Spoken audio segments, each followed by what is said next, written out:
அஸ்ஸலாமு அலைக்கும். Hi guys, welcome to Raashi கலாட்டா. எப்படி போட்டாலும் இந்த பெட் கவர் கலைஞ்சி போகுதுடா, என்னதான் பண்ணுறதுனே தெரில அப்படின்னு சொல்கிறவங்களுக்காகவே இந்த டிப். இந்த பெட் கவரில் ஒரு சிலருக்கு எலாஸ்டிக் இருக்கும். அந்த மாதிரி எலாஸ்டிக் இருக்கிறவங்களுக்கு பிரச்சனை இல்லை. எலாஸ்டிக் இல்லாதவங்க என்ன பண்ணணும், அந்த கார்னரில் லப்பர் பேண்ட் ஒன்று போட்டுட்டு நம்மளோட பெட் கவரில் இருக்க கார்னர், அதாவது கவரை என்ன பண்ணணும்னா அதுக்குள்ளே சொருவி வச்சிடணும். அது மாதிரி சொருவி வச்சுட்டு நம்மளால் இழுத்தோம்னா இழுக்க முடியாது. ஸோ அந்த மாதிரி பெட் கவர் போட்டோம்னா நமக்கு என்ன பண்ணாது, சீக்கிரத்தில் கலையாது. அதே மாதிரி 4 சைடில் இருக்க கார்னரையும் நல்லா இந்த மாதிரி மடித்து உள்ளே சொருவி விட்டிங்கன்னா பெட் கவர் எப்படி அச்சா முச்சா பண்ணாலும் கலையாது. இந்த மாதிரி சைடில் வந்து நம்ம கவரை குத்தும் போது என்ன ஆகும்னா கையில் வந்து நகம் உடச்சிக்கும், இல்லைனா குத்தும் போது எதனா கையில் ஏறிடும். அந்த மாதிரி இது பண்ணுறது தடுக்கணும்னா ஈக்குவலாக உங்களுக்கு அந்த பெட் கவர் வரணும்னா ஒரு சீப் ஒன்று எடுத்துக்கோங்க. சீப்பில் அழகாக நீங்கள் என்ன பண்ணுங்கள், எப்போது தலை வர்ற மாதிரி அழகாக இது பண்ணிங்கன்னா அது அழகாக வரும். அப்புறம் அந்த இதை வச்சு நல்லா குத்தி விட்டிங்கன்னா அப்படியே சூப்பராக ஃபினிஷிங்காக ஆகிடும். இதை எப்படிலாம் என் பசங்க கழிச்சாலும் கலையாது. இது ஒரு வாரத்துக்கு தாங்கும். இன்னும் பெட் கவருக்கு நிறைய டிப்ஸ் இருக்குது. மறக்காத ராஷி கலாட்டாவை சப்ஸ்கிரைப் பண்ணி வச்சுக்கோங்க. அதுக்கப்புறமா ஒரு ஜக்கில் நான் என்ன பண்ணிக்கிட்டேன், கொஞ்சோண்டு கம்ஃபர்ட் இருந்துச்சு. ஸோ அந்த கம்ஃபர்ட்டை ஊற்றி நல்லா கலக்கிக்கிட்டேன்.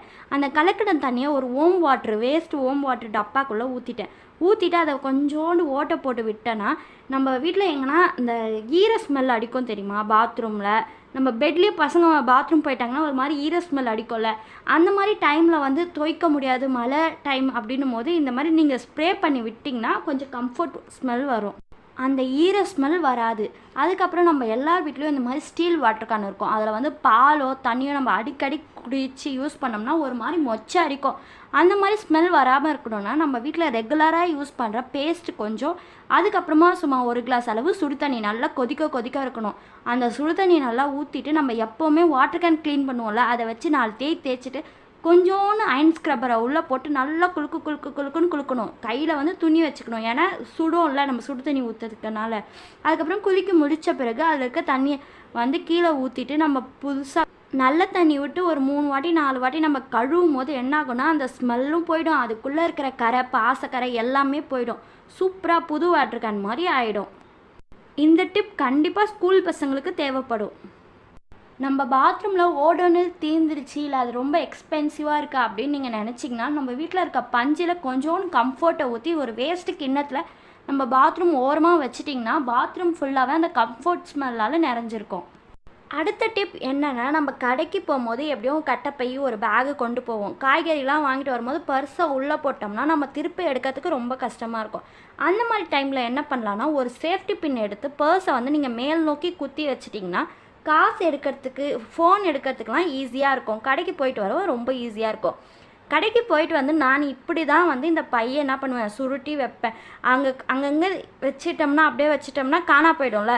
ஸோ அதை அழகாக ரோல் பண்ணி நான் என்ன பண்ணிடுவேன்னா ஆங்கரில் மாட்டி விட்டுருவேன். யாருன்னா பார்த்தாலும் தெரியாது இது பை தான் அப்படின்ட்டு. மறுபடியும் நம்ம போகும்போது தேடாமல் ஈஸியாக எடுத்துக்கலாம். அதுக்கப்புறமா இன்னொரு டிப், நம்ம எங்கன்னா ஊருக்கு போகும்போது இந்த நமாஸ்க்கு யூஸ் பண்ணுவாங்கள்ல, தொப்பி, சென்ட்டு, தஸ்பி மணி எல்லாத்தையும் வந்து அங்கங்கே வச்சா தனித்தனியாக கலைஞ்சி போயிடும்ல. ஸோ எல்லாத்தையும் தொப்பிக்குள்ளே வச்சு தொப்பியை என்ன பண்ணுறதுனா வேஸ்ட்டாக இருக்கும்ல சோப்பு டப்பா, அந்த சோப்பு டப்பாக்குள்ளே நம்ம வச்சிட்டோம்னா நம்மளுக்கு எடுக்கிறதுக்கு வந்து ஈஸியாக இருக்கும். தொப்பி, தஸ்பி மணி, அப்புறம் சென்ட்டு எல்லாமே.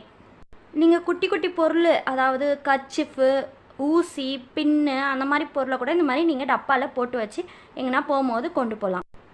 இது போல் வீடியோக்கு மறக்காத ராசி கலாட்டாவை சப்ஸ்கிரைப் பண்ணிக்கோங்க, லைக் பண்ணுங்கள், ஷேர் பண்ணுங்கள், கமெண்ட் பண்ணுங்கள்.